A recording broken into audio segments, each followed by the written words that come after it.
हिंदी भाषा के माध्यम से क्या पर नारियों की शिक्षा के प्रसार हेतु वह क्या करते हैं, प्रयाग में महिला विद्यापीठ जो है वहाँ खोलती है और उसका खुद प्रधानाचार्य भी जो है यहाँ पर बनती है। तो उसमें भी उन रेखा चित्रों में भी यहाँ पर अतीत के चलचित्र स्मृति की रेखाएं बहुत ही प्रसिद्ध है। तो जैसे ही यहाँ पर मेम साहब करके प्रयोग करता है, महादेवी वर्मा जी को बहुत ही गुस्सा आता है।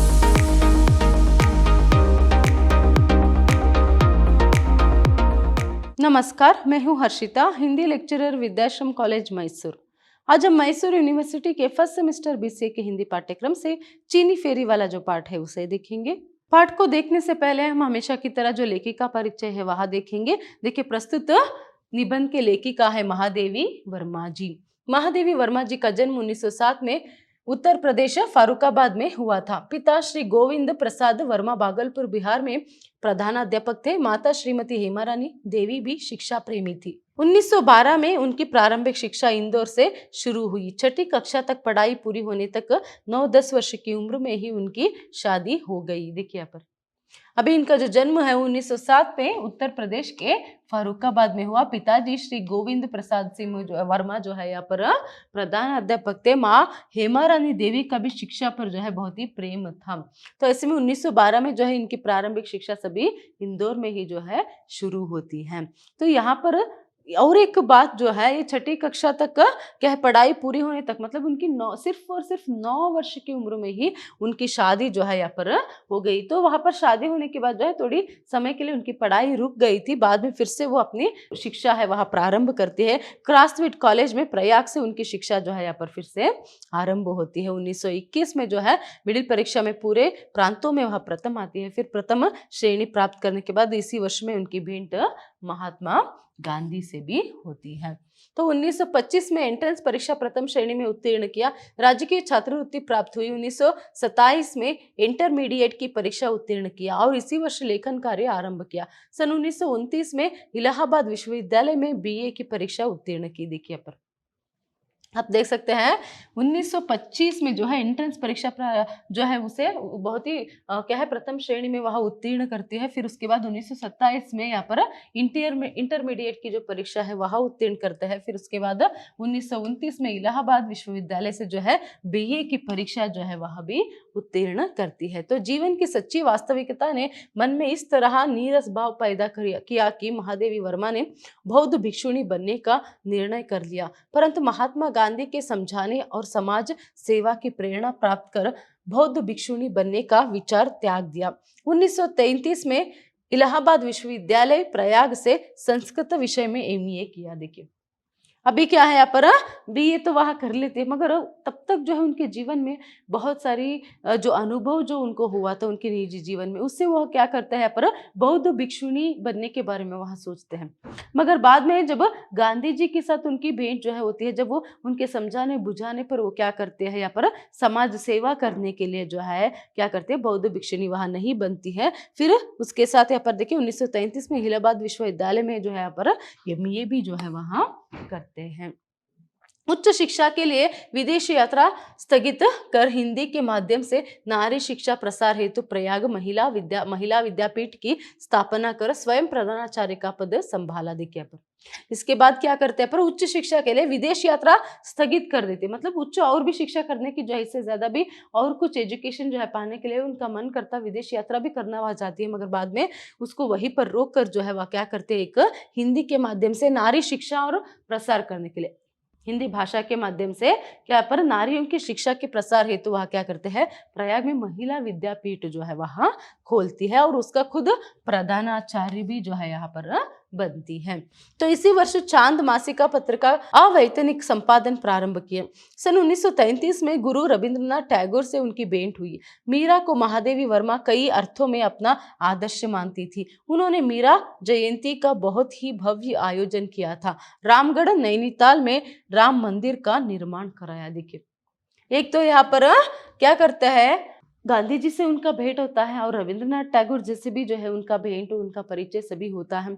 तो ऐसे में जो यहाँ पर महादेवी वर्मा जी है वो मीरा के जो है मतलब बहुत ही मानती थी, तो इसीलिए मीरा जयंती का भी आयोजन जो है उन्होंने बहुत ही भव्य रूप से आयोजन किया था। तो ऐसे में यहाँ पर मीरा मंदिर भी जो है उसका निर्माण भी जो है उन्होंने किया।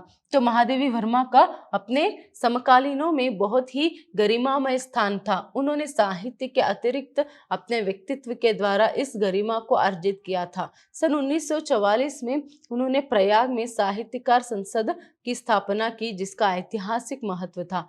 1952 में उत्तर प्रदेश विधान परिषद की सदस्य मनोनीत हुई। सन 1954 में दिल्ली में स्थापित साहित्य अकादमी की संस्थापक के सदस्य मनोनीत। 1956 में भारत सरकार द्वारा पद्म भूषण सम्मान मिला। तो यहाँ पर आप देख सकते हैं कि किस तरह वो क्या है पर उनके साहित्य के अतिरिक्त अपने व्यक्तित्व के द्वारा भी जो है उनकी गरिमा जो है उन्होंने अर्जित किया। तो ऐसे में 1944 में उन्होंने प्रयाग में साहित्यकार संसद की स्थापना जो है उन्होंने किया, जिसका ऐतिहासिक महत्व जो है पर वो क्या है 1952 में उत्तर प्रदेश में जो है विधान परिषद की सदस्य जो है यहाँ पर वहां बनती है। फिर उसके बाद दिल्ली में जो है यहाँ पर साहित्य अकादमी जो संस्थापन जो है करती है, उसकी वजह से भी यहाँ पर उसके सदस्य भी वहां बनती है और उन्हें पद्म भूषण पुरस्कार भी जो है पर मिला है। तो बाद में 1968 में भारत सरकार की हिंदी नीति के विरोध में उन्होंने पद्म भूषण सम्मान वापस कर दिया था। पद्म भूषण प्रशस्ति उन्हें मिलता है, मगर कुछ हिंदी विरोधी नीति के चलते हुए क्या है उनको बहुत ही दुख पहुंचता है, तो इसीलिए वह उस जो भी पुरस्कार है उसे वापस जो है कर देती है। सन 1964 में विक्रम विश्वविद्यालय उज्जैन ने महादेवी वर्मा को डॉक्टरेट की मानद उपाधि प्रदान किया। उससे पहले जो यहाँ पर क्या है उनको एक डॉक्टरेट की जो मानद पदवी है वह भी मिला था। सन 1977 में कुमाऊं विश्वविद्यालय नैनीताल द्वारा उन्हें डिलीट की मानद उपाधि प्राप्त हुई। देखिए यहाँ तक कि यहाँ पर उन्होंने उनको डिलीट की मानद उपाधि जो है वहां भी प्राप्त हुई, किसकी वजह से कुमाऊं विश्वविद्यालय ने जो है उन्हें यहाँ पर मानद डिलीट की जो उपाधि है वहां दिया। तो सन 1983 में भारतीय ज्ञानपीठ पुरस्कार से सम्मानित किया गया। 11 सितंबर 1987 को महादेवी वर्मा का निधन हुआ। देखिए यहाँ पर उनको सन 1983 में 1983 में जो है बहुत ही श्रेष्ठ पुरस्कार माने जाने वाले ज्ञानपीठ पुरस्कार जो है उन्हें मिलता है।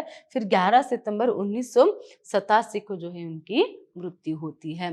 तो उनकी प्रकाशित काव्य एवं गद्य रचनाएं निम्नलिखित है: निहार, रश्मि, नीरजा, संध्यागीत, दीपशिखा, हिमालय, सप्तावर्ण, प्रथम आयाम, अग्निरेखा और यामा। अतीत के चलचित्र, श्रृंखला की कड़ियां, स्मृति की रेखाएं, पथ के साथी, क्षणदा, साहित्यकार की आस्था तथा अन्य निबंध, संकल्पिता, मेरा परिवार आदि चिंतन के क्षण। देखिए तो ये सभी जो है इनकी प्रमुख रचनाएं हैं।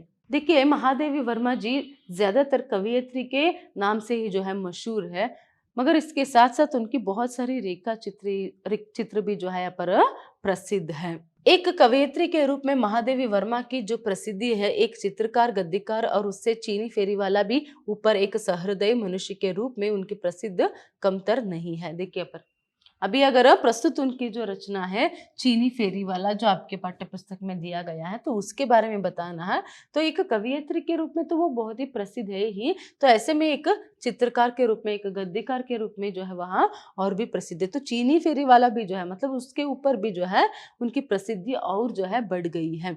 तो महादेवी वर्मा के संस्मरण और रेखा चित्र उनकी इसी प्रसिद्धि के उदाहरण है। उनके स्केच जिस भावुक, मार्मिकता, सहृदयता और संवेदना के साथ लिखे गए हैं वह अन्यत्र दुर्लभ है। देखिए पर स्केच मतलब क्या है? रेखा चित्र। महादेवी वर्मा के रेखा चित्र बहुत ही प्रसिद्ध है करके मैंने इससे पहले आपको बताया। तो ऐसे में उसमें क्यों ही इतनी प्रसिद्धि जो है उन्होंने पाया है कि उसमें मार्मिकता है, सहृदयता है, संवेदना है। तो ये सभी जो है या फिर अन्यत्र और अन्य रेखा चित्रों में इतना जो है संवेदना या फिर मार्मिकता, सहृदयता मिलना बहुत ही मुश्किल है, इसीलिए यहाँ पर बहुत ही प्रसिद्ध है। उसमें भी उन रेखा चित्रों में भी यहाँ पर अतीत के चलचित्र स्मृति की रेखाएं बहुत ही प्रसिद्ध है। तो चलिए अभी हम चीनी फेरी वाला जो निबंध है उसे देखते जाएंगे।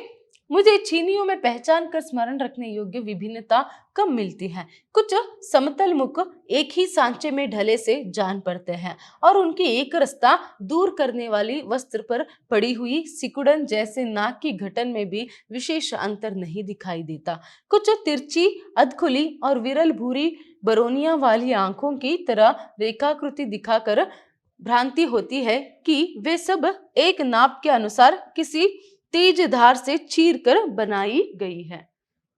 देखिए चीनी फेरी वाला का यहाँ पर प्रारंभ ही कैसे होता है कि चीनियों के जो मुख है उनके बारे में उसका वर्णन करते हुए यहाँ पर होता है। मतलब चीनियों का यहाँ पर वर्णन वो किस तरह दिखते हैं यहाँ पर। अगर हम देखेंगे कि ज्यादातर चीनियां जो है यहाँ पर एक ही तरह नजर आते, मतलब सिर्फ एक दो बार देखकर उनमें हम पहचान नहीं कर सकते, तो एक ही समान मुख जो है उनका रहता है। तो उसी का वर्णन यहाँ पर जो महादेवी वर्मा जी है वहां करती है कि चीनियों में पहचान कर जितना स्मरण रखने की, मतलब याद रखने का यहाँ पर चेहरा तो मतलब अंतर तो नहीं रहता, डिफरेंस ज्यादा नहीं रहता है। सबकी आंखें एक ही तरह रहती है या फिर नाक एक ही तरह रहती है, यहाँ तक कि उनके कपड़े भी जो है क्या है एक ही तरह रहता है। तो ऐसे में क्या है यहाँ पर उनको हम अंतर जो है पर नहीं कर सकते, एक दो बार मिलकर किसी को हम याद जो है पर नहीं रख सकते, इसका वर्णन वहां करते। क्योंकि मानो लगता है भगवान ने जो है क्या है यहाँ पर एक ही सांचे में डालकर उन लोगों को बना दिया हो। मतलब सांचा मतलब क्या, मोल्ड, एक ही मोल्ड में डालकर जो है उनको बना दिया हो, ऐसे जो है उन लोगों का चेहरा है, फिर वो लोग जो है रहते हैं।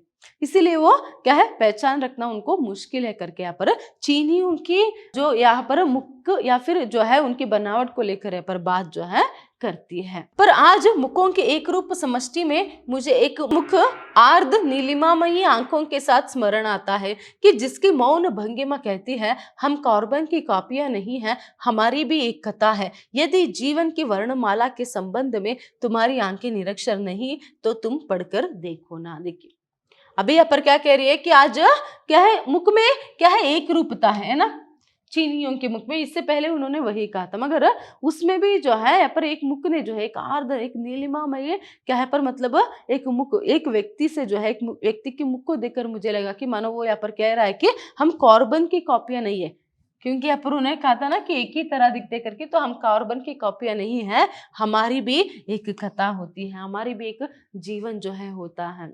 अगर जीवन रूपी वर्णमाला में क्या है तुम यहाँ पर निरक्षर नहीं हो, मतलब तुम जीवन के बारे में अच्छे से जानते हो, जीवन का अनुभव तुम्हें अच्छे से है, तो मेरे जीवन को भी पढ़कर देखो, मेरी कथा को भी पढ़कर देखो करके यहाँ पर मानो उसने कह दिया। ऐसे जो है यहाँ पर लगा करके कहते हुए किसने ऐसे कहा या फिर मतलब किसको देखकर ऐसा महसूस जो है हुआ, किसकी कहानी आगे बताती जाती है उसको हम देखेंगे। देखिए यहाँ पर चीनी फेरी वाला मतलब क्या है पर कपड़े बेचने वाला एक चीन की व्यक्ति है, ठीक है। यहाँ पर क्या है गली गली घूमकर कपड़े बेचने वाला यहाँ पर एक व्यक्ति है चीनी फेरी वाला करके, तो उसी का वर्णन यहाँ पर आगे करते जाते हैं। कई वर्ष पहले की बात है, मैं तांगे से उतरकर भीतर आ रही थी और भूरे कपड़े का गट्टर बाएं कंधे के सहारे पीठ पर लटकाए हुई और दाहिने हाथ में लोहे का गज घुमाता हुआ चीनी फेरी वाला फाटक से बाहर निकल रहा था। संभवतः मेरे घर को बंद पाकर वहां लौटा जा रहा था। कुछ लेगा मेम साहब, दुर्भाग्य का मारा चीनी, उसे क्या पता कि यह संबोधन मेरे मन में रोष की सबसे तुंग तुरंग उठा देता है। देखिए यहाँ पर आगे कहते हैं कि भी कई वर्ष पहले की बात है कि क्या है यहाँ पर मैं तांगे से उतरकर भीतर जाती, मतलब महादेवी वर्मा जी तांगे से उतरकर वो अपने काम को जो है पर पूरा करके शाम के समय हमेशा की तरह जो है घर आती है, घर के गेट के पास जो है तांगे से उतरकर मानो वहां अंदर जाती रहती है कि वहां देखती है कि क्या है यहाँ पर उस तरफ से मतलब दरवाजे से जो है कोई वापस जो है लौट रहा। कौन है? चीनी फेरी वाला। वो यहाँ पर अपने बाएं कंधे पर क्या है कपड़े का यहाँ पर गट्टर बांधे हुए लोहे का गज हाथ में पकड़ा हुआ क्या है यहाँ पर कुछ गुनगुनाता हुआ वापस आ रहा था। मतलब उसे पता है कि क्या है घर में कोई नहीं, इसे देखकर शायद कपड़े बेचने के लिए गया था और वहां पर कोई नहीं है देखकर वहां लौट रहा था। उतने में महादेवी वर्मा जी सामने से आती है। जैसे ही महादेवी वर्मा जी को सामने से वहां पाता है वो कहता है कि कुछ लेगा मेम साहब। तो जैसे ही यहाँ पर मेम साहब करके प्रयोग करता है महादेवी वर्मा जी को बहुत ही गुस्सा आता है। तो इसीलिए यहाँ पर कहा गया है कि क्या है ये संबोधन जो है मुझे पसंद नहीं है, इसीलिए कहते कि ये संबोधन मेरे मन में रोष की सबसे तुंग तरंग उठा देती है करके। मतलब गुस्सा जो है उन्हें ये मेम साहब शब्द से आता है करके, क्योंकि ये मेम साहब शब्द विदेशी शब्द है ना, मेम साहब मतलब मैडम करके। तो ऐसे में क्या है उन्हें पसंद नहीं। वो कहते कि वो हमें जीजी कह सकता था या फिर दीदी कह सकता था या फिर बहन कह सकता था या फिर अम्मा कह सकता, तो ये सभी छोड़कर जो है ये सभी देशी शब्द है ना, तो इन सबको छोड़कर मेम साहब जो प्रयोग किया मानो मुझे लगा कि क्या है यहाँ पर मुझे गाउन में जो है खड़ा कर दिया करके। मतलब मानो वो विदेशी ऐसा महसूस कराने वाला शब्द है, तो इसीलिए उन्हें पसंद नहीं, तो उन्हें गुस्सा जो है आ जाता है। मैंने अवज्ञा से उत्तर दिया, मैं विदेशी फॉरेन नहीं खरीदती। हम फॉरेन हैं, हम तो चाइना से आता है। कहने वाले के कंठ से सरल विस्मय के साथ उपेक्षा की चोट से उत्पन्न चोट भी थी। इस बार रुक कर उत्तर देने वाले को ठीक से देखने की इच्छा हुई। देखिए यहाँ पर जैसे ही वो मेम साहब कहता है, चीनी फेरी वाला, महादेवी वर्मा जी को गुस्सा आता है और वो कहते हैं कि मैं विदेशी फॉरेन नहीं खरीदती। देखिए यहाँ पर ये ध्यान दीजिए, आपको सप्रसंग व्याख्या के लिए भी 5 अंक के लिए यहाँ पर पूछ सकते हैं, तो इसीलिए तो ऐसे में मैं विदेशी फॉरेन नहीं यहाँ पर खरीदती या फिर पहनती का अर्थ क्या है, मैं जो विदेशी कपड़े हैं वो नहीं पहनती करके। तो इसीलिए उसे बहुत बुरा लगता है शायद इस बात से कि वो कहता है कि हम विदेशी हैं, हम तो चाइना से आता है करके। तो यहाँ पर महादेवी वर्मा जी को मालूम हो गया कि उसे जो है पर बुरा लगा है उनकी बातों का, तो इसीलिए वो रुक कर जो है उसे देखने का मन जो है करता है। मेरी उपेक्षा से उस विदेशी को चोट पहुंची, यह सोचकर मैंने अपनी नहीं को और अधिक कोमल बनाने का प्रयास किया। मुझे कुछ नहीं चाहिए भाई। चीनी भी विचित्र निकला, हमको भाया बोला है तब तो जरूर लेगा। हाँ देखिए पर तो जैसे ही वो रुक कर, अब तक ठीक से उसका चेहरा भी नहीं देखा था, है ना, तो ऐसे में चीनी फेरी वाला जैसे ही यहाँ पर क्या है, हम तो चाइना से आया कहते, मतलब मानो यहाँ पर क्या है, उसे चोट लगी, उसकी भाषा में उसके शब्दों में ही यहाँ पर लेखिका को पता चलता है। तो रुक कर उसे एक बार देखते हैं, देख कर क्या कहते हैं कि और थोड़ा सा नहीं कहना है, फिर भी जो है पर थोड़ा और सॉफ्ट से कहे, इसीलिए वो कहते हैं कि मुझे नहीं चाहिए भाई। तो जैसे ही भाई शब्द का प्रयोग करता है, मतलब चीनी फेरी वाला तो और जो है यहाँ पर अजीब निकला। तो वो कहता है कि अभी तो आपने भाया बोला है मुझे, मतलब भाई बोला है ना, तो ऐसे में अभी जरूर लेगा ना, हाँ करके यहाँ पर वहां कहता है। होम करते हाथ जला वाली कहावत हो गई।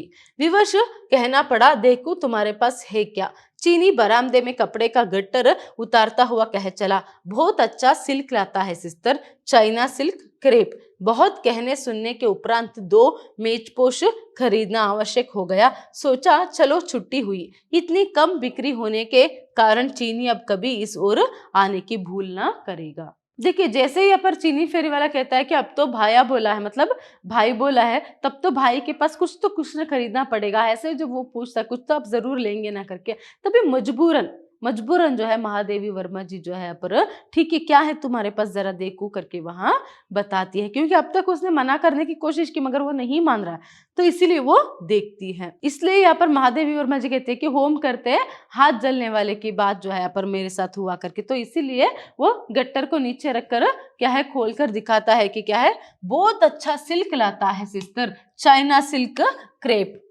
तो यहाँ पर वो कहता है सिस्टर करते यहाँ पर सिस्टर, ठीक है, मतलब चाइना की जो यहाँ पर एक फेरी वाला है कपड़े बेचने वाला, उसे ना ही हिंदी वो पूर्ण रूप से अच्छे से बोल पाता है या फिर ना ही जो है अंग्रेजी, तो दोनों को मिक्स करके जैसे तैसे वो मैनेज जो है यहाँ पर करता रहता है। तो इसीलिए देखिए वो कहता है कि बहुत मतलब बहुत बहुत अच्छा सिल्क है मेरे पास, या फिर चाइना सिल्क है, फिर क्रेप सिल्क है करके वहां दिखाने लगता है। तो तभी बहुत सुनने के बाद, बहुत कुछ देखने के बाद जो है वो क्या करते हैं पर मेज पोश मतलब टेबल क्लॉथ जो है यहाँ पर खरीदते हैं। तो ऐसे में बहुत कम बिक्री हुई ना, तो इसीलिए वो आगे से इस घर में नहीं आएगा करके वहां लेखिका जो है सोचती है। पर कोई 15 दिन बाद वह बरामदे में अपनी गटरी पर बैठकर गज को फर्श पर बजा कर गुनगुनाता हुआ मिला। मैंने उसे कुछ बोलने का अवसर न देकर व्यस्त भाव से कहा, अब तो मैं कुछ न लूंगी, समझे। चीनी खड़ा होकर जेब से कुछ निकालता हुआ प्रफुल्ल मुद्रा में बोला, सिस्टर के वास्ते हैंकी लाता है, बहुत व्यस्त, सब सेल हो गया, हम इसको पॉकेट में छिपा के लाते। देखिए ये भी जो है यहाँ पर आपको सप्रसंग व्याख्या के लिए जो है पूछ सकते हैं, तो याद रखो। तो ऐसे में क्या करता है, जैसे ही अभी लेखिका ने क्या सोचा था कि अभी तो वो इधर आएगा ही नहीं करके, है ना, मगर कुछ 15 दिन बाद फिर आया था और उसे पता था शायद अभी वो उनके वापस जाने का समय, तो इसलिए वो आराम से गट्टर जो है जमीन पर रखकर उस पर वो खुद बैठकर उसके पास जो नापने का लोहे का गज था उसे बजा बजा कर कुछ गुनगुनाता हुआ वहां बैठा है। मतलब इसमें पक्का है कि क्या है, वो इंतजार ही कर रहा है लेखिका के करके। तो ऐसे में जैसे ही वो देखते हैं कि वो मना करने के लिए कहती है कि क्या है, मुझे कुछ नहीं खरीदना है इस बार, तो मैं कुछ नहीं खरीदूंगी करके, मगर वो छोड़ता नहीं है। तो देखिए वो क्या कहता है, पर सिस्टर मतलब सिस्टर के वास्ते जो है हैंकी लाता है, बहुत वेस्ट मतलब बहुत बेस्ट है, बेस्ट के लिए वेस्ट करके दिया पर, मतलब वो ऐसे बोलता था करके। तो सब सेल हो गया है, क्या है, हैंकी, सब कुछ सेल हो गया, मैं अपने पॉकेट में, देखिए पॉकेट, पॉकेट करने के लिए पॉकेट में जो है मैं रख कर आया हूँ, तो आप लीजिए करके उन्हें यहाँ पर देता है। मन में सोचा अच्छा भाई मिला है। बचपन में मुझे लोग चीनी कहकर चिढ़ाया करते थे। संदेह होने लगा उस चिढ़ाने में कोई तत्व भी रहा होगा, अन्यथा आज यह सचमुच का चीनी सारे इलाहाबाद को छोड़कर मुझसे बहन का संबंध क्यों जोड़ने आता। पर उस दिन से चीनी को मेरे यहाँ जब तब आने का विशेष अधिकार प्राप्त हो गया। देखिए, तो ऐसे में कैसे वो सिस्टर के लिए मैं छुपा कर लाया, बहुत बेस्ट है जो है, हैंकी है, लीजिए करके वो देता है ना, तब से मानो एक भाई बहन का एक रिश्ता जो है यहाँ पर बन जाता है। तो उस दिन से मानो उसको अधिकार ही प्राप्त हो गया, जब भी वह चाहे वहां आता था। तो इसीलिए यहाँ पर एक बात जो है कहते हैं कि बचपन में जो है महादेवी वर्मा जी को जो है चीनी करके यहाँ पर चिढ़ाया करते थे लोग। मतलब देखने के लिए थोड़े से उनके आंख हो या फिर उनके जो चेहरे का नाक नक्शा है वो थोड़े से चीनियों की तरह थी, इसीलिए क्यों ऐसे चीनियों की तरह जो है ऐसे चिढ़ाते थे। इस बात का या फिर उस बात का कोई आपस में एक संबंध तो नहीं है ना, तो ऐसे कुछ जो है यहाँ पर कहते हैं। जब उसके माता पिता ने मांडले आकर चाय की छोटी दुकान खोली तब उसका जन्म नहीं हुआ था। उसे जन्म देकर और 7 वर्ष की बहन के संरक्षण में छोड़कर जो परलोक सिधारे, उस अंधे की माँ के प्रति चीनी की श्रद्धा अटूट थी। देखिए, अभी ये सभी हुआ, मतलब बाद में तो क्या है, एक भाई बहन का ही रिश्ता बन गया था, वो कभी भी आता था तो ये भी कभी कुछ खरीदती थी। तो ऐसे में क्या होता है, ऐसे ही आते जाते यहाँ पर उसकी कहानी जो है महादेवी वर्मा जी जान लेते, तो उसी को यहाँ पर अभी हमारे साथ बांट रही है। मतलब ये सच में रियल में जो है यहाँ पर हुआ था, तो उसी बात को जो है पर वहां लिखती जाती है। महादेवी वर्मा जी को चीनी फेरी वाले का परिचय जो है कैसे हुआ, उन दोनों के बीच में भाई बहन का रिश्ता कैसे यहाँ पर बना, वो तो हमने देख लिया। अभी चीनी फेरी वाला की जो निजी कहानी है उसे अभी हम देखेंगे। तो कहते हैं कि जब चीनी फेरी वाला की यहाँ पर जन्म हुई तब तो जो है उनकी माँ वहां पर मर गई थी, मतलब उसके जन्म होते ही माँ की जो मृत्यु है वहां हो गई करके। तो चीना में जो है एक मांडले आकार का एक छोटी सी चाय का जो दुकान है उनके माता पिता ने खोला था। तब तो इसका जन्म नहीं हुआ था, मगर उसके कुछ दिन बाद इसके जन्म होता है तो क्या है, पर माँ जो है मर जाती है, इसे छोड़कर। किसकी, इसमें 7 साल की बहन, देखिए 7 वर्ष की बहन के संरक्षण में छोड़कर माँ परलोक सिधार जाती है, मतलब उसकी मृत्यु जो है हो जाता है। पर एक दिन बाहर गई तो लौटी ही नहीं। सवेरे विमाता को कुछ चिंतन भाव से उसे खोजते देख बालक सहसा किसी अज्ञात भय से सिहर उठा। बहन उसकी एकमात्र आधार बहन, पिता का पता ना पा सका और अब बहन भी खो गई। वह जैसा था वैसे ही बहन को खोजने के लिए गली गली में मारा मारा फिरने लगा। देखिए, अभी यहाँ पर मैंने बताया कि क्या है, उसके जन्म जो है जब होता है, उसकी माँ की मृत्यु होती है, उनका एक छोटा सा चाय का जो मांडले आकर का दुकान था, है ना, उसकी एक 7 साल की बड़ी बहन थी। तो ऐसे में माँ के गुजर जाने के बाद क्या होता है, पिता दूसरी शादी कर लेते हैं क्योंकि बच्चा अभी बहुत छोटा है करके। तो ऐसे में दीदी भी क्या 7 साल की थी, है ना, उतना है सिर्फ। तो ऐसे में बच्चे छोटे हैं करके यहाँ पर दूसरी शादी जो है उनके पिता करते हैं। मगर विमाता, देखिए तब से उसकी दुख भरी कहानी की प्रारंभ जो है होती है। क्या होता है, पर जब से विमाता आती है तो वो उन्हें और सताने लगती है। क्या होता है, पर पहले तो दीदी को यहाँ पर काम करवाना, जैसे आपको पता है सौतेली माँ हो तो कैसे यहाँ पर देखते हैं ना, स्पेशली लड़कियों में तो घर का सब कुछ काम करने के लिए, ऐसे भी कहना तो ओके। मगर क्या होता है, जब उसके पिता जो है वो 5-6 साल जो है होता है उसका, तभी मर जाते हैं पिता भी जो है, मतलब पहले माँ को तो उसने खो ही दिया था, मगर 5 साल की उम्र में आकर जन्म लेते ही उसने माँ को यहाँ पर खो दिया। फिर अभी 5 साल जैसा उसका हुआ तभी क्या है, पर पिताजी भी जो है उसे छोड़कर चले जाते हैं, मतलब वो भी मर जाते हैं। तो ऐसे में क्या होता है, अभी सौतेली माँ है घर में, तो अब जब से उसके पिता चले जाते तब से तो और दोनों बच्चों को जो है यहाँ पर बहुत वह कष्ट जो है देती रहती है। तो बाद में वह दुकान भी बेच देती है। तो ऐसे में क्या करते हैं, मगर उसकी दीदी मानती नहीं है। तो ऐसे में क्या होता है, यहाँ पर उन दोनों को भूखा जो है यहाँ पर रखना, मारना पीटना, ये सब भी जो है विमाता करती रहती है। तो यहाँ पर कभी कभार वो भी उतनी छोटी, मतलब अगर वो 5 साल का है तो उससे 7 साल बड़ी है, उतनी ही वो। तो ऐसे में क्या करती थी, उसकी दीदी ही जो है यहाँ पर आसपास के घरों में कुछ कपड़ा बर्तन का काम करके जो भी कुछ भात मिलता, मतलब खाने के लिए जो भी देते, उसे जो है पर अपने भाई को या फिर वो खुद थोड़े थोड़े यहाँ पर खा लेते थे। मगर कितने दिनों तक ऐसा चलता। तो यहाँ पर जो विमाता है वो कुछ काम करने के लिए कह रही है, आखिर में हार कर उसे क्या है मानना ही पड़ा। इसी बीच क्या है दीदी की कष्ट को देखना नहीं बन पाया, है ना। तो ऐसे में चीनी फेरी वाला क्या करता है उस छोटी सी उम्र में, मतलब 5 साल की उम्र में क्या करता था, उनका जो पहले दुकान था ना तो वहां पर जाना, अपने पिता के बारे में यहाँ पर पूछना, मतलब वो उसे क्या पता एक बार अगर मर जाते वो वापस नहीं लौटते। वो पूछता था पापा को देखा है, हमारे पापा को देखा है करके।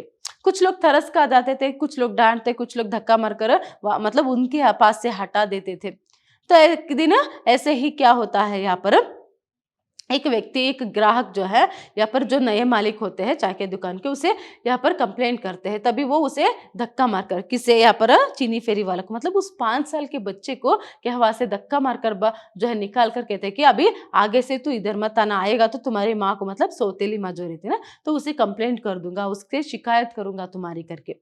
तो इस तरह बाद में उस दिन से वहां जाना भी छोड़ देता, मतलब वो अपनी पापा की क्या है उसे खोज में जो है वहां रहता, मतलब पापा मिलेंगे, अगर पापा घर में आएंगे तो क्या है माँ ऐसे जो है, मतलब जो भी विमाता है तो ऐसे तो कष्ट उन्हें नहीं देगी ना, फिर उन्हें सबक सिखाऊंगा, ऐसे सभी सोचता है मगर नहीं हो पाता।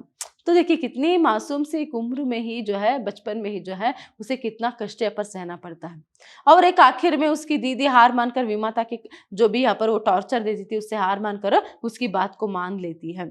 मतलब क्या है यहाँ पर, देखती है कि अभी क्या है यहाँ पर भाई और भूखा जो है रह रहा है, तो ऐसे में उसको खाने के लिए तो ये एक वक्त की अगर रोटी लाएगी, कुछ खाना जो है कहीं पर भी काम करके लाएगी, बर्तन मांज कर, कपड़े धोकर, तो उससे तो नहीं होगा ना, तो इसीलिए गुजारा नहीं होगा। तो विमाता की बात को आखिर में मान लेती है। तो ऐसे में वो रात में उसे सजा दजा कर बाहर बेचती थी, फिर सुबह या फिर आधी रात में जो है बहन वापस लौटती थी। ये सभी वो 5 से 7 साल का जो छोटा बच्चा है देखता था। तो ऐसे में दीदी जो है यहाँ पर रोकते हुए आती थी, भारी कदमों के साथ घर में आती थी, और क्या है यहाँ पर अपने भाई को जो है उसके सिर पर हाथ जो है सहलाती थी। पहले पहले तो वो डर जाता था कि अरे दीदी को कहाँ भेज दिया, दीदी कहाँ गई, क्योंकि उसके बिना तो सोने का यहाँ पर आदत ही नहीं था। बाद में आदत भी पड़ गया, मतलब उसे पता था कि अभी क्या है आधी रात में या फिर सुबह दीदी वापस आएगी। मतलब उस उम्र में उसे पता नहीं था कि दीदी वो क्या काम करने के लिए गई करके, है ना। तो ऐसे में तब से तो थोड़ा सा तो क्या है कुछ दिन अच्छे रहे, मतलब यहाँ पर क्या होता है उसके साथ तो अच्छा मतलब खिलौना ला कर देती थी, या फिर अच्छे अच्छे भोजन जो सौतेली माँ है वो भी यहाँ पर बना कर देती थी, और दीदी को भी सजा धजा कर जो है पर बाहर भेजना। पहले पहले तो उसे आश्चर्य होता, अरे अब तक तो मारती थी, डांटती थी, काम करवाती थी, अभी क्या है ऐसे सजा धजा कर नए नए कपड़े पहना कर भेज रही है करके। शायद अब तक आप लोगों को पता चला होगा कि किसके लिए वहां भेज रही है ना। तो ऐसे में प्रोस्टिट्यूशन की जो एक काम जो है वह उस छोटी सी बच्ची से जो है पर करवा रही थी। पहले तो वह नहीं मानती है, मगर बाद में मजबूरन मानना ही पड़ता है। तो वो 5 साल, मतलब आप ये अंदाजा लगाओ, एक 12-13 साल या फिर मैक्सिमम एक 14 साल की लड़की से ऐसा काम जो है उसकी सौतेली माँ करवाती थी। और ये सच्ची घटना है, उस चीनी फेरी वाला की सच्ची घटना, जो उसने खुद अपने मुंह से जो है, जो लेखिका को मतलब महादेवी वर्मा जी को बताया था, वही जो है यहाँ पर उन्होंने लिखा है। देखिए किसी के लिए भी जो है यहाँ पर ऐसे सुनने पर ही कितना यहाँ पर दुख जो है होता है ना। तो ऐसे में उसके साथ सच में ऐसे बीता था, तो कैसे उन्होंने सफर जो है पर किया होगा। तो जो ऐसे ही एक दिन जो बहन गई थी ना वो लौटकर फिर कभी नहीं आई। देखिए सिर्फ उनका एकमात्र सहारा, मतलब चीनी फेरी वाला का एकमात्र सहारा वो सिर्फ उसकी क्या है दीदी थी। मगर वो एक दिन हमेशा की तरह रात में गई, मगर सवेरे जो है मतलब वो लौट कर ही नहीं आई। तो सवेरे जो विमाता है, मतलब जो सौतेली माँ है, उसे बहुत ही टेंशन लेकर उसे अपनी मतलब दीदी को जो है ढूंढते हुए देखा, और भी उसे डर लग गया। तो ऐसे में उसे बुरा भी लगा कि अभी एकमात्र बहन जो है उसका भी सहारा हट गया, तो आगे जो है कैसे हुआ गाया। तो ऐसे में गली गली जो है मारा फिरने लगा, मतलब अपनी दीदी को ढूंढते हुए पागलों की तरह जो है पर इधर उधर वहां घूमने लगा। कुत्ते के पिल्ले के सामने समान ही वहां घुटनों के बल खड़ा रहता और हंसने रोने की विविध मुद्राओं का अभ्यास करता। हंसी का स्रोत इस प्रकार कुछ सूख जाता था कि अभिनय में भी वह बार बार भूल भूल करता था और मार खाता, पर क्रंदन उसके भीतर इतना अधिक उमड़ रहता था। देखिए यहाँ पर अभी की मैंने कहा, अभी वो गली गली मारा फिरने लगा करके, मतलब अपनी बहन को ढूंढते हुए वो क्या करता था किसी को भी अच्छे से तैयार होकर, जो भी अगर कोई लड़की उसकी दीदी की उम्र की लड़की जाती थी तो उसे पकड़कर जो है पर देखता था, उसका चेहरा देखकर फिर ये दीदी नहीं है करके, ऐसे ही 1-2 दिन तक घूमता रहा, मगर बाद में अचानक वो गिरा कटो, मतलब गिरह कटो मतलब जो भी क्या है पर चोरी, छोटी मोटी चोरी करने वाले पिक पॉकेटर्स या फिर क्या करते हैं, एक्चुअली ऐसे गैंग ही होता है कि क्या है, छोटे बच्चों को ऐसे किडनैप करके क्या करते हैं, या तो बहुत छोटे हैं तो भिक्षा मतलब भीख मंगवाते हैं, या फिर क्या करते हैं, चोरी करवाना सिखाते हैं। तो ऐसे ही गिरह कटों के हाथ में वहां मिल जाता है। तो फिर क्या है, वहां पर वो उसे पहले ट्रेन करते हैं ना, कैसे यहाँ पर हंसकर या फिर रोते हुए भी जो है मांगना है। तो यहाँ पर क्या करता है कि यहाँ तक कि कुत्ते के पिल्ले के समान ही वहां घुटनों के बल जो है उसे खड़ा रहना पड़ता था, घुटनों के बल ही जो है क्या है उसे खड़ा रहना पड़ता था। भीख मांगने की प्रैक्टिस जो है उससे करवाते थे, हंसना रोना सभी तरीके से एक्टिंग जो है पर करना था। तो ये रोता था, आसानी से रो देता था, मगर हंसना क्या है, कितनी भी उसे मारो, कितना भी उसे डांटो, वो हंस ही नहीं पाता था, मतलब उसके मन में उतनी जो दुख है थी। तो उस दुख को रखकर, उस बोझ को रखकर वह कैसे हंस पाता था। यदि दीक्षांत संस्कार के उपरांत विद्या के उपयोग का श्री गणेश होता ही उसके भेंट पिता के परिचित एक चीनी व्यापारी से ना हो जाती तो इस साधना से प्राप्त विद्वत्ता का क्या अंत होता, यह बताना कठिन है। पर संयोग ने उसके जीवन की दिशा को इस प्रकार बदल दिया कि दुकान पर व्यापारी की विद्या सीखने लगा। देखिए अभी यहाँ पर क्या होता है कि ठीक है, अभी यहाँ पर ट्रेन करते कैसे भीख मांगना है वो सभी, तो इसमें उसका दीक्षांत संस्कार मतलब क्या है यहाँ पर, उसे एक दिन क्या करते हैं, भीख मांगने के लिए बाहर भेजते हैं। तभी वह भीख मांगते हुए उसके एक क्या है, पिता के एक परिचित चीनी व्यापारी जो है उसे देख लेता है और पहचान लेता है, फिर बाद में उसे अपने साथ जो है बुला लेता है। तो अगर वो उससे नहीं मिलता तो उसका क्या हाल होता चीनी फेरी वाला का पता नहीं। बाद में क्या है, उसे अपने साथ ही रखकर जो है अपनी ही दुकान में, कपड़े बेचने का दुकान, कपड़े का व्यापारी था वो, तो ऐसे में अपनी ही कपड़ों की दुकान में रखकर जो है क्या करता है, उसे कपड़े कैसे बेचना है तो वो सभी प्रैक्टिस जो है उसे कराता है, उसकी प्रशिक्षण जो है उसे देता है। फिर आगे देखिए यहाँ पर, कुछ अधिक समझदार होने पर उसने अपनी अभागी बहन को ढूंढने का बहुत प्रयत्न किया, पर उसका पता ना पा सका। ऐसी बालिकाओं का जीवन खतरे से खाली नहीं रहता, कभी वे मूल्य देकर खरीदी जाती हैं और कभी बिना मूल्यों के गायब करा दी जाती है। कभी कभी वे निराश होकर आत्महत्या कर लेती हैं और कभी शराबी ही नशे में उन्हें जीवन से मुक्त कर देते हैं। उस रहस्य की सूत्रधारिणी विमाता भी संभवतः पुनर्विवाह कर किसी और को सुखी बनाने के लिए कहीं दूर चली गई थी। इस प्रकार उस दिशा में खोज का मार्ग ही बंद हो गया। देखिए अभी क्या है यहाँ पर, उस समय तो वो छोटा था तो इसीलिए क्या है यहाँ पर, जो कपड़े के व्यापारी उसके पिता के परिचित व्यक्ति थे, अपने ही दुकान में जो है यहाँ पर जगह भी दे दी, वही रात में सोता था, खाना भी वहीं पर मिलता था, काम भी वहीं पर करता था। मतलब कुछ और ज्यादा वो बड़ा होने पर, मतलब बड़े होने पर थोड़ी सी क्या है यहाँ पर, होश संभालने पर क्या करता है, अपनी बहन को ढूंढने का बहुत कोशिश जो है वह करता है, मगर उसकी बहन मिलती नहीं है। देखिए इसीलिए यहाँ पर लेखिका कहती है कि ऐसे लोगों की, मतलब ऐसे लड़की जो है, उन लोगों का हालत क्या होगा ये बता नहीं सकते, वो कहाँ गए ये भी नहीं बता सकते। तो या एक तो क्या है यहाँ पर, मूल्य देकर, मतलब उसे किसी ने बेचा होगा, या फिर क्या है बिना मूल्य के ही वहां बिक गई होगी, या फिर उसे किसी ने जो है उसका किडनैप जो है किया होगा, कहीं और देश या फिर कहीं और जगह पर उसे बेचा होगा, या तो क्या है खुद जो है इस नरक भरी जिंदगी से जो है तंग आकर आत्महत्या जो है वहां कर ली होगी। मतलब होने को कुछ भी हो सकता है, क्या हुआ पता नहीं, मगर क्या है उसकी बहन तो नहीं मिली। तो ऐसे में या फिर कभी कभार शराबी ही जो है उसके नशे में जो है यहाँ पर उनको यहाँ पर जान से मार देते थे। तो ऐसे कोई भी संभावना जो है हो सकती है, मगर क्या हुआ पता नहीं, मगर दीदी तो मतलब चीनी फेरी वाला की दीदी तो यहाँ पर मिलती नहीं है। इसी बीच में मालिक के काम से चीनी रंगून आया, फिर 2 वर्ष कलकत्ते में रहा और तब अन्य साथियों के साथ उसे इस ओर आने का आदेश मिला। यह शहर में एक चीनी जूते वाले के घर ठहरा और सवेरे 8 से 12 और 2 से 6 बजे तक फेरी लगाकर कपड़े बेचता रहता है। देखिए अभी आगे यहाँ पर क्या होता है, इसी बीच मतलब बड़ा होता है, वहां पर बहन को सभी ढूंढता भी रहता है, बहन नहीं मिलती है, तो इसी बीच जिस कपड़े के दुकान में वहां काम करता था, मतलब बड़े होने तक वो बहुत अच्छे से सीख लेता कि कपड़े को कैसे जो है यहाँ पर नापना है कम करके, और कैसे उसे बेचना है, और चिल्लर भी ऊंच नीच करके कैसे जो है उन्हें वापस देना है, ये सभी जो है उसने सीख लिया था। तो ऐसे में अभी क्या है यहाँ पर, कपड़े उसी दुकान से कपड़े बेचने के लिए अन्य साथियों के साथ भारत देश जाना है करके यहाँ पर क्या है उन्हें बताया जाता है, तभी वहां यहाँ पर आया है, मतलब भारत देश जो है वहां आता है। तो ऐसे में यहाँ पर जो है वहां एक चीनी जूते बेचने वाले व्यक्ति के साथ जो है वहां ठहरा हुआ है। तो इसीलिए क्या है, वहां सुबह और शाम के समय आकर जो है यहाँ पर कपड़े बेच कर जाता है फेरी लगाकर, इसीलिए चीनी फेरी वाला करके बताया है। जीने का दो ध्येय था, ईमानदारी और बहन की खोज। ईमानदारी तो उसके अपने वश की चीज थी, पर बहन को खोजना अत्यंत कठिन। देखिए अभी उसके जीने के सिर्फ दो ही ध्येय थे, एक तो उसके बहन को ढूंढना और खुद ईमानदार बनना। तो ईमानदार बनना तो उसके ही हाथ में था, है ना। और जो दीदी को ढूंढने की बात रही वो तो बहुत ही कष्ट था। तो अंत तक वह अपनी बहन को खोजता रहा और एक दिन पता चला कि चीना से युद्ध में लड़ने के लिए उसका बुलावा आया है।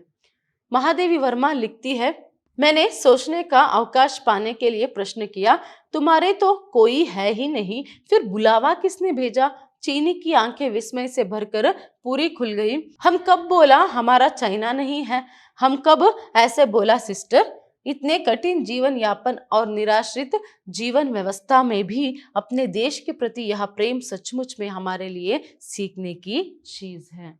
देखिए कितने अच्छे से यहाँ पर महादेवी वर्मा जी लिखती हैं। चीनी फेरी वाला का सिर्फ दो ही ध्येय था, ईमानदार बनना वो बन सकता है ना, मगर यहाँ पर बहन को ढूंढना जो है उसके बस की बात अभी नहीं थी, क्योंकि बहुत साल पहले उसकी बहन खोई थी। बहुत ढूंढा भी मगर अभी तक नहीं मिला, मगर फिर भी वो अपने अंत तक तो जो है बहन को ढूंढता ही रहा। तो ऐसे में क्या होता है, पर अभी मालिक के आदेश के अनुसार अभी यहाँ पर आया है ना, यहाँ पर आकर भारत में कपड़े भी वहां बेच रहा है। तो हमेशा की तरह वहां क्या है, एक दिन आया और आकर उदास था। तो महादेवी वर्मा जी पूछते तो बोलता है कि हमें अभी चाइना जो है यहाँ पर जाना है, वहां से मुझे संदेश या फिर बुलावा जो है आया है। तो उत्सुकता से जो है यहाँ पर महादेवी वर्मा जी पूछती है, बुलावा किसने भेजा है, मतलब तुम्हारा तो चाइना में कोई है ही नहीं, तुम्हारा परिवार कोई ही नहीं है ना। तो ऐसे में बुलावा किसने भेजा करके, तभी यहाँ पर उसे बहुत ही बुरा लगता है। वो कहता है कि हाँ सिस्टर, किसने बोला हमारे चाइना में कोई नहीं है, हमारा चाइना ही है। देखिए मतलब उसका परिवार तो कोई है नहीं, मगर फिर भी जो है चाइना देश उसका है। तो कैसे यहाँ पर कहता है, देखिए आप देख सकते हैं कि तुम्हारे तो कोई है ही नहीं, फिर बुलावा किसने भेजा करके जब लेखिका यहाँ पर प्रश्न करती तो वो कैसे कहता है, हम कब बोला हमारा चाइना नहीं है, हम कब ऐसे बोला सिस्टर करके। मतलब इस भाषा में फिर ये जो बोल रहा है, इस बात में जो है पता चलता है कि वो उसके मन में जो है कितनी देश प्रेम है, अपने देश के प्रति कितनी यहाँ पर देशभक्ति है। मतलब परिवार हो या ना हो, फिर भी वो क्या है यहाँ पर अपने देश के लिए जो है वहां जाकर लड़ना चाहता है, युद्ध में भागी जो है पर बनना चाहता है। तो इसीलिए वो कहते हैं कि क्या है, ये सच में जो है सीखने की बात है चीनी फेरी वाला से, क्योंकि वो निराश्रित है। मतलब उसका खुद का परिवार नहीं है, उसका खुद का घर नहीं है चीना में।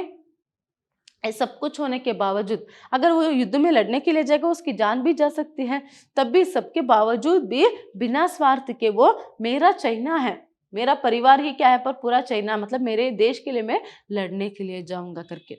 मगर उसके सामने यहाँ पर क्या है, एक समस्या होती है कि और भी कुछ कपड़े जो है बाकी रहते हैं। तो ऐसे में महादेवी वर्मा जी जो है उसे खरीद लेती है। अगर वैसे ही जाता तो क्या है यहाँ पर वहां अपने मालिक के प्रति ईमानदार ना होता। तो ऐसे में महादेवी वर्मा जी ही उसके संकट को यहाँ पर जानकर पर सभी कपड़े जो है खरीद लेते हैं। यहाँ तक कि लोहे का जो गज है वहां भी जो है वो छोड़कर चला जाता है। तो यही जो एक आखिरी भेंट जो है उन दोनों का था, मतलब आखिरी बार जो है चीनी फेरी वाला को महादेवी वर्मा जी ने उसी समय देखा था। उसके बाद क्या हुआ पता नहीं, इसके बहुत साल बाद जो है महादेवी वर्मा जी चीनी फेरी वाला जो निबंध है उसे लिखती हैं। तो यहाँ पर वो कहती हैं कि उस कपड़े को वो जब लेती है तो कुछ लोग उसे चिढ़ाते हैं कि क्या है, यहाँ पर स्वदेशी होने की बड़ी ढोंग करती है, देखो विदेशी कपड़े जो है घर में रखा। वो बाद में उन कपड़ों को बहुत सारे क्या है यहाँ पर अनाथ बच्चों में या फिर गरीब बच्चों को देती भी है कपड़े सिलवाने के लिए। मगर फिर भी और भी कुछ कपड़े जो है बचे थे और उसके साथ साथ वो लोहे का गज को जो है यहाँ पर दीवार पर टंगाया था। तो जब भी उसे देखती थी उसे मतलब लेखिका जी को जो है यहाँ पर चीनी फेरी वाला की याद जो है आती थी। तो इसीलिए कहते हैं कि सच में चीनी फेरी वाला निराश्रित होकर भी यहाँ पर अपना खुद का परिवार नहीं फिर भी निस्वार्थ होकर अपने देश के लिए जो लड़ने के लिए वो जाता है कितनी उत्सुकता से, तो इसे यहाँ पर कहते हैं कि क्या सच में ये सीखने की बात है। तो यहाँ पर चीनी फेरी वाला कहानी में क्या है, संवेदनशीलता है, सहृदयता है और राष्ट्रभक्ति, राष्ट्र प्रेम जो है, मतलब चीनी फेरी वाला अपने देश से कितना प्रेम करता है वो यहाँ पर हम देख सकते हैं। तो सच में जो है किसी के भी दिल को जो है झकझोर सकता है चीनी फेरी वाला की कहानी। हम सुनकर ही अगर क्या हमें इतना बुरा लगेगा, सच में उसके साथ वैसे सभी जो है जन्म से ही जो है बहुत ही कष्ट जो है उसने उठाया है। तो ये सभी जो है यहाँ पर बहुत अच्छे से यहाँ पर मार्मिक रूप से जो है हृदय स्पर्शी चित्रण जो है यहाँ पर महादेवी वर्मा जी करती है। धन्यवाद।